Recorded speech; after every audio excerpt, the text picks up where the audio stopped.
from this game. I want to talk about those post-game comments that Mike started bringing up from Justin Fields. So he basically said, I'm going to get pretty vulnerable right here. This week, I found myself in my closet crying on the ground, lying down, not because of the hardships, not because of the troubles. I felt like I was built to handle that. Yesterday, I was just praying over and over again for just one win. So Mike, how do you feel about that vulnerable moment from the quarterback?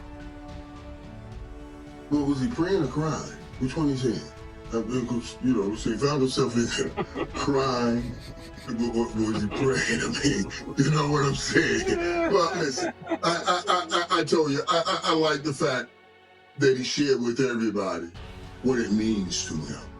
Because that's what we were talking about. Hey, does it mean enough for you to come in early and stay late? Does it mean enough for you to put in the time to make sure you're learning what you need to learn? And a lot of these guys, I told you, they won so much on their physical skill set all through the ranks. And now they get here and they have to start playing the game shoulders up when they've been winning shoulders down. And you can't dominate at this level like that. So yeah, you have to go, he called it his closet. I call it that place the Bible talks about, your threshing floor, the place where you go in there, you gotta separate the wheat from the chaff. You get all this bad out of you and only deal with that stuff that's good in you. And I thought that's what he was talking about. Hey, I had to come to Jesus meeting. I had to say, boy, if you're gonna make it in this league, this is it right now. They've kicked you off this team, that team, and this is your last team. You better get your ass going. And thank God he got going, because I think he saved himself and saved an opportunity and possibly saved a career with coming back and winning this game. Yeah, I think prayer is all good, but you got to, Justin Fields, you got to get more touchdowns. I think he's 30th in touchdowns. He's 31st, if so, in passing yards with about 1,000. But I like the fact that he's tied for first when it comes to 0 interceptions. So if you can keep up that interception ratio and put some more points on the board and definitely get some more yards balls down the field, that's what they're looking for. If you got to pray to get that, we just need that to increase mightily, because right now, it's just looking like he may not belong in a starting position, but it got to turn around. He's from Ohio State, Cam. This is one of your own. You can't throw him away. This is Ohio State right here.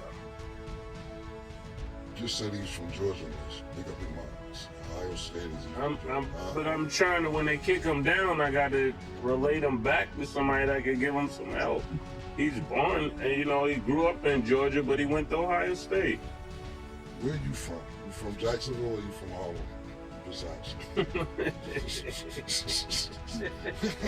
Just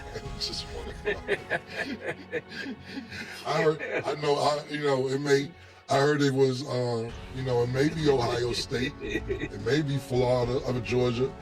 Eric B said, and Rakim said, ain't where you from, it's where you at. So is he from New York? Look,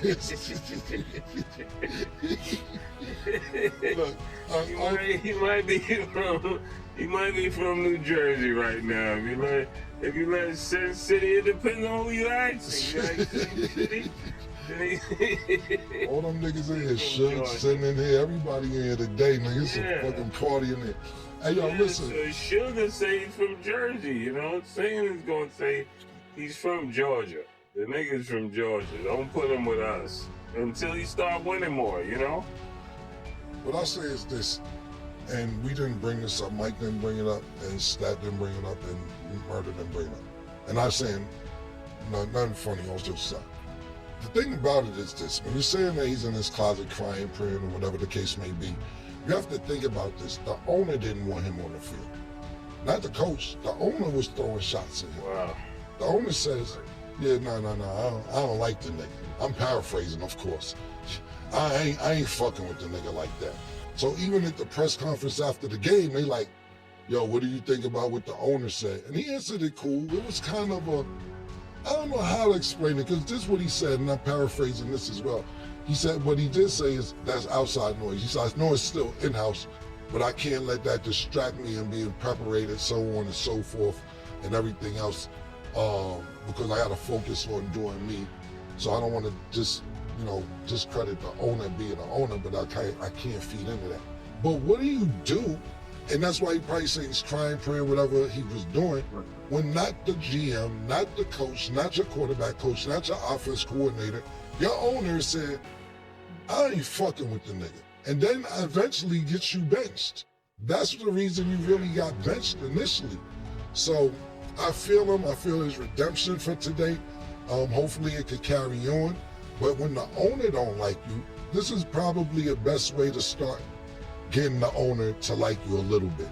Secondly, the last thing I'll say is this.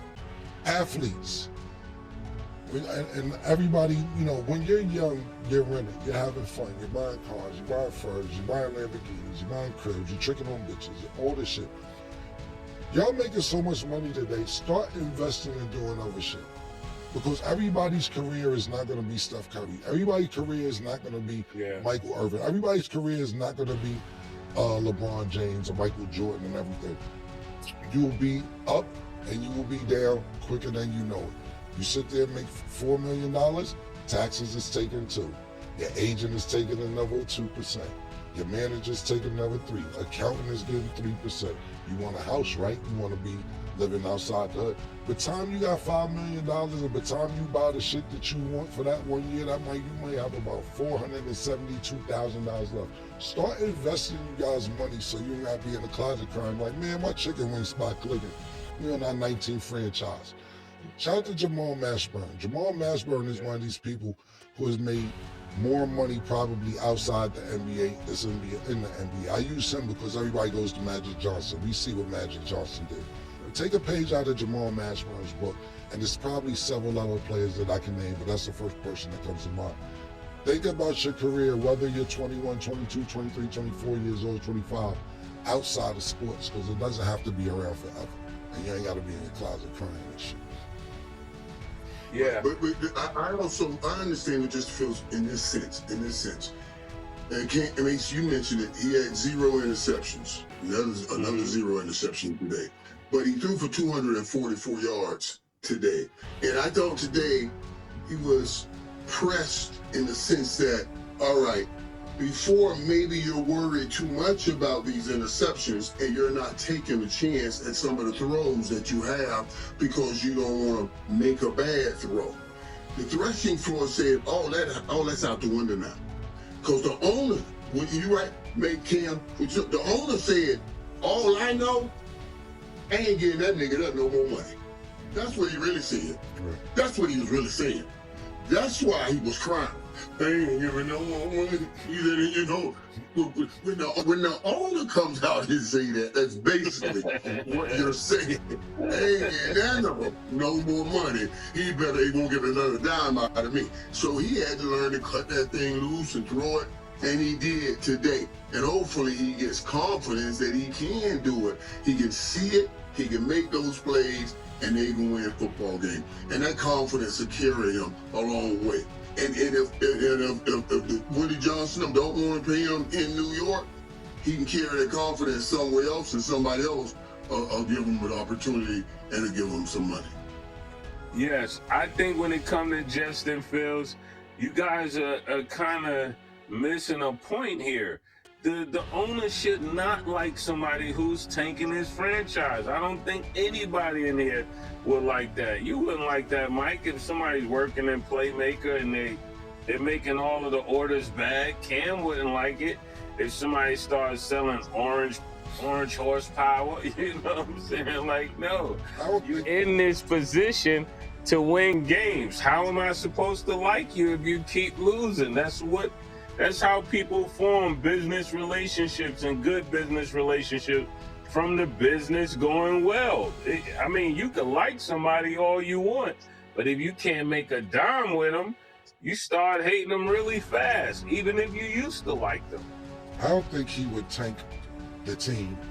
He's on his 4th team, third team. Why would you do that and knowing this is almost a death penalty to where nobody else is going to want to fuck with you? If you start in Chicago, it don't work out. You go to Pittsburgh, it don't work out. You go to the Jets and it don't work out. Why would another team be like, you might could be our third string quarterback, but I don't think none of this is done on purpose to tank it, to, you know, unless you want to use another word, but to tank? Oh yeah, I would just mean like if you're there losing, like constantly losing, that's what I meant. Not on purpose, but definitely, yeah, I gotta watch my words, especially with an FBI investigation out there. I don't want to put him out there as tanking. I would just say he's losing consecutive games, and even if you like somebody, or you don't like them, but they make your business go well, you could learn to love them a lot. Did y'all talk about all that old gambling stuff? I knew y'all talked about this, right? Dude, how can Chauncey Billups? I mean, how can Chauncey Billups go to court wearing a sweatshirt that says Clutch Sports? They did it. They made me do it. I'm like,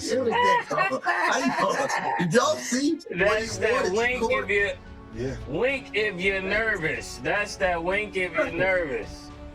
It's like, man, God damn, dog. Put on a mean coat or something. Don't put on no sweat that says Clutch Sport. Come on, dog. Do the Mike Irvin. Put a mean coat on, man. Don't take that thing. You know what I mean? Mike, that's basically saying if y'all niggas don't come get me, I might know. Right. Hey, and I know that's not true. We love Clutch Sports over here. But that's and I love him too, man. I love what Bron has done. Right, I love what Bron has done. But I'm just saying, out of all the clothes you got, you chose Clutch Sports to go to court in? You don't, like I may not be snitching out of my mouth, but my stitches is snitching. You know what I'm saying? When I stitch on my sweater, my stitches like, are nigga, snitching. you ain't got no. If I was Clutch Sports right now, I'd have been like, nigga, you ain't got no Rock Nation hat. You couldn't have worn something else. Why would you wear our stuff? Right. He got a phone call. He'd have got a phone call from me. Yeah, that was a horrible choice, and I love Chauncey. I hope this goes really well for him.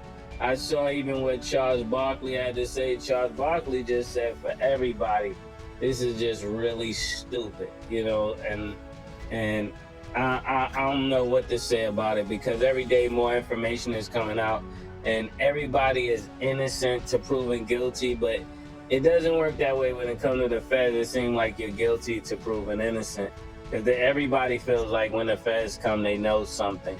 So I just wish all of them the best, and I hope it turned out well for every player and every coach, because this is horrific for the NBA, you know, because when you go back and look at teams, you're like, this, I can see where money was being made, because sometimes we've all seen play that we're like, wait a minute, that was crazy. Like, somebody at that level of basketball shouldn't be making that level of play.